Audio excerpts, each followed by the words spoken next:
One love to the humble, one love to the humble, one love to the humble.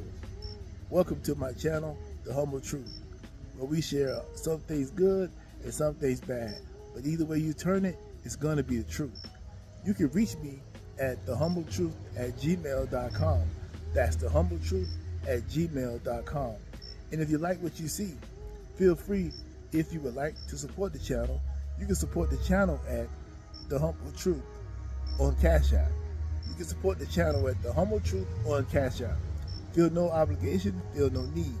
But if you feel like you enjoy what you see and you just want to be supportive of what's going on here, feel free to support us at The Humble Truth on Cash App.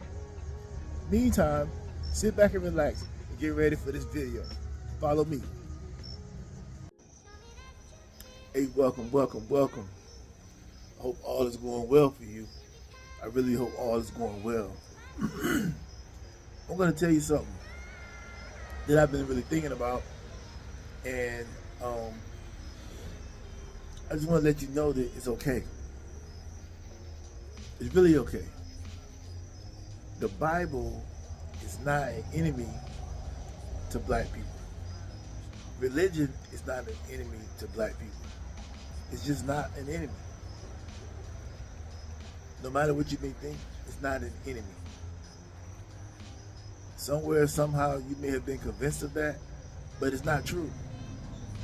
Now, what you believe is what you believe, and what you think about it is what you think about it. But to call it a white person's religion is crazy.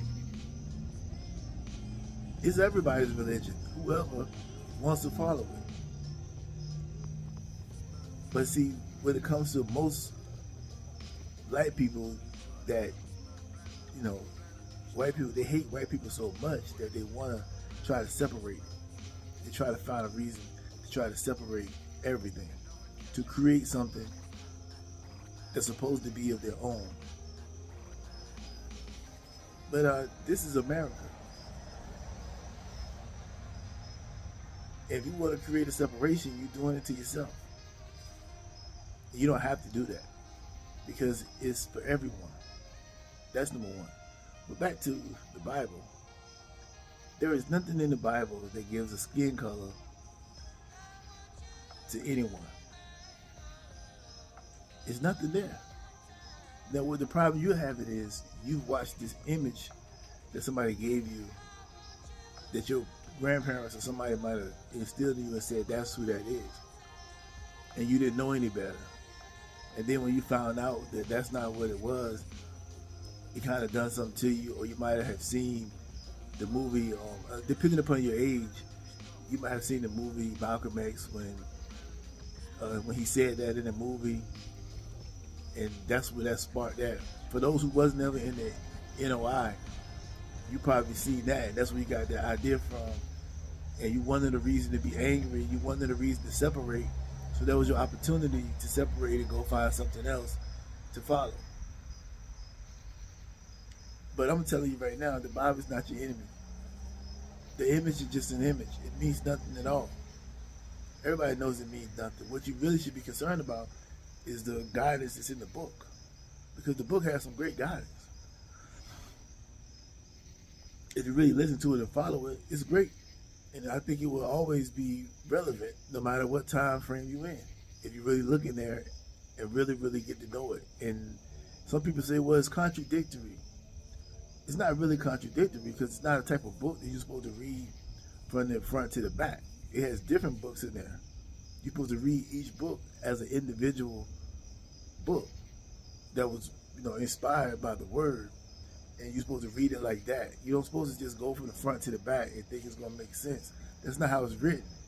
It's written in books. So you can start in John. You can start in Job. You can start in any book in there, and it tells a story. You don't supposed to read it from front to back. That's not how you do it. So whoever told you that, that's another thing they told you wrong. It's not your enemy. If you follow those things in there, you can go far.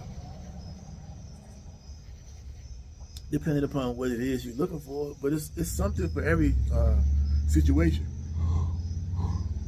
Excuse me. It's something for every situation in there. But you've been lied to, and you've been misled, and you've been tricked. Because the people that don't want you to follow it, don't want you to listen to it, they direct you somewhere else. But the other place they direct you to probably is not really changing your life at all. But it's not your enemy. It's not at all. And then the other thing people say, well, they use this to enslave people. No, they didn't. They did not use the Bible to enslave anyone. That's a lie. And you can't prove that to me, and no matter how you try, you're not going to be able to prove that to me.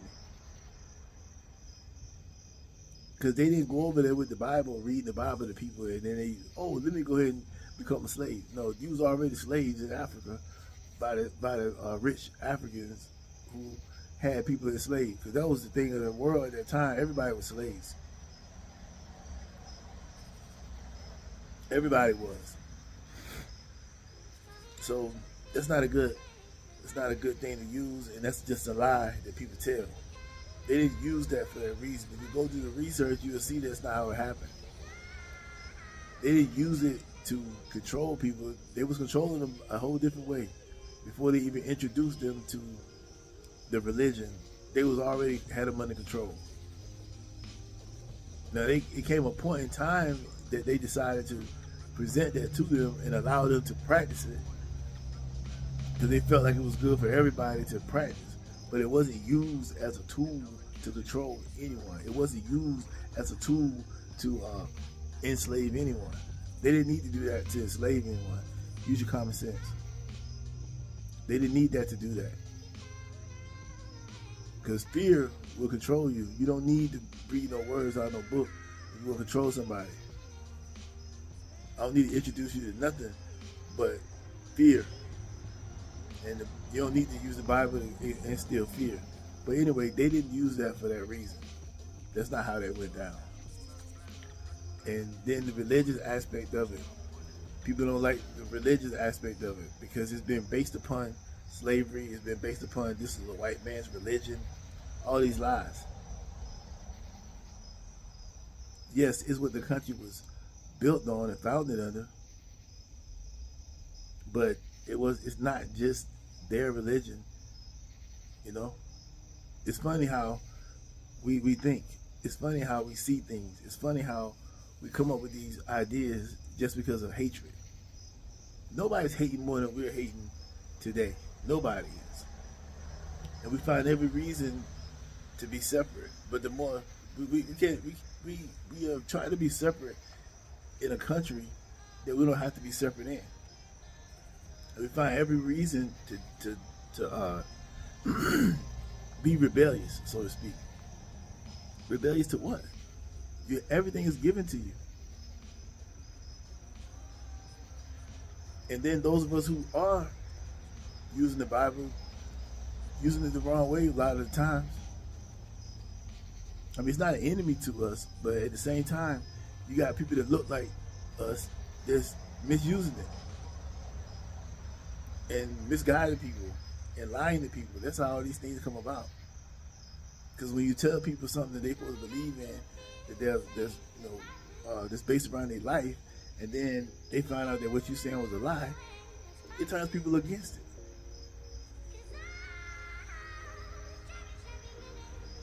You can't blame the older generations way back when, like the grandparents, or depending upon your age, or your great grandparents, for how they saw things. But don't ever connect that book to an image. You're just taking an image that somebody gave you, and now that you got that stuck in your head, and you believe in the image. So what's really wrong with that? You the one believing that the image is what it is.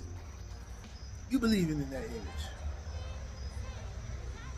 You don't have to believe in that image, but you believe it. But then you say, "Oh, they made me believe this what it was. This what it is." I'm not following no white man. You know that's not the image. That's the image. That's not the real deal. But you believing in that. But then you mad at somebody else for something you believe in. You following that image. And it don't say nowhere in the Bible anything about that don't give a race at all. I mean, it's come close to like some type of description, but it doesn't give any type of race. But when you fell away from the Bible, what you ended up doing was falling away from all the principles and values that come with it. You didn't want to, you detached from everything. And when you, in religion, at least it used to keep, it was like a buffer between the good and the bad in our community. For those who followed it, because you believe that this would be wrong and this would not get you where you wanted to go, then you wouldn't do it. But when they strip all that away from you, then you have no barrier no more. Because humans need barriers. Humans need something to contain them. Because if you don't contain a human, they'll go off the rails. Because most humans are not, if they don't feel like there's anything that that's going to stop them or any consequences to their actions, ain't no telling what they might do. And you see it playing out every day. We got the wildest things going on in the community. But if we had those barriers in place, we still had shame, we still had all those things that the Bible talks about, then maybe our community would be in a little bit better position today. Maybe not 100% perfect, but a lot better than we are today. Maybe you agree, maybe you don't agree. But it seems that since that has been taken away, things have just gotten worse. Because you can do whatever you want to do everywhere else, or without no buffer, there is no consequence. We wild and out of control. Nobody believes in anything. I can do what I want. You can't tell me nothing. Don't judge me. Don't shame me. No, we need to bring all that back. And we need to be following the scripture. I'm not scared to say it. You don't have to agree with me. You can say, call me whatever you want to call me. I'm telling you. We need to get back to the word and following it 100%. Because when we did follow it, we had less problems. More men were men. We didn't have pastors catering to the nonsense of the world. Follow what's in there and stick to it. Stop changing.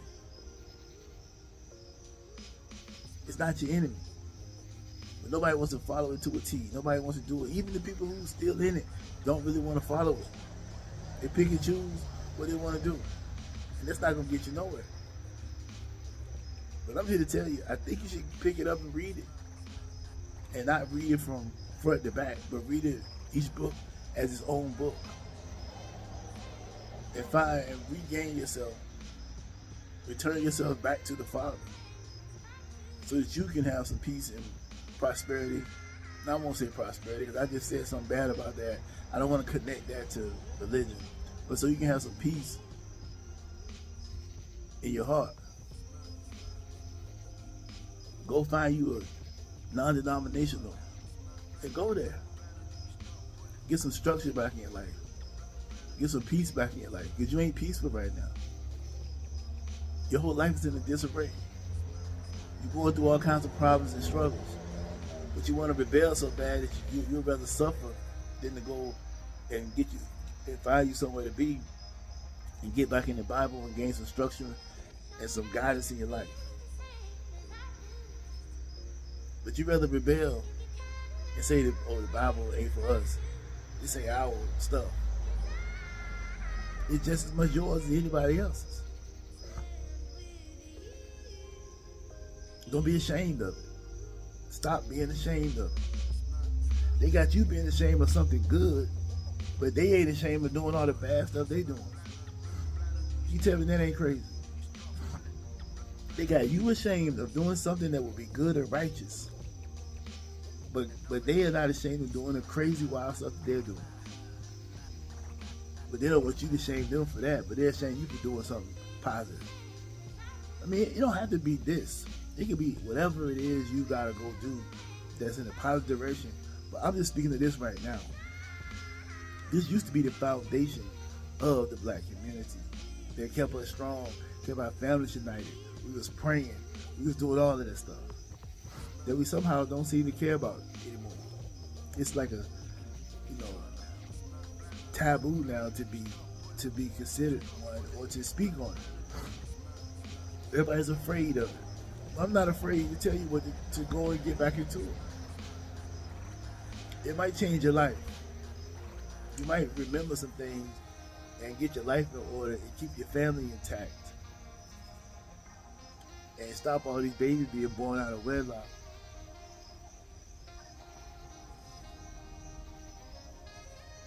And have some fathers in their children's lives teaching them values, principles, morals, and character. That's what we lacking. Take it for what you want to take it for, but I'm here to tell you, the Bible is not your enemy.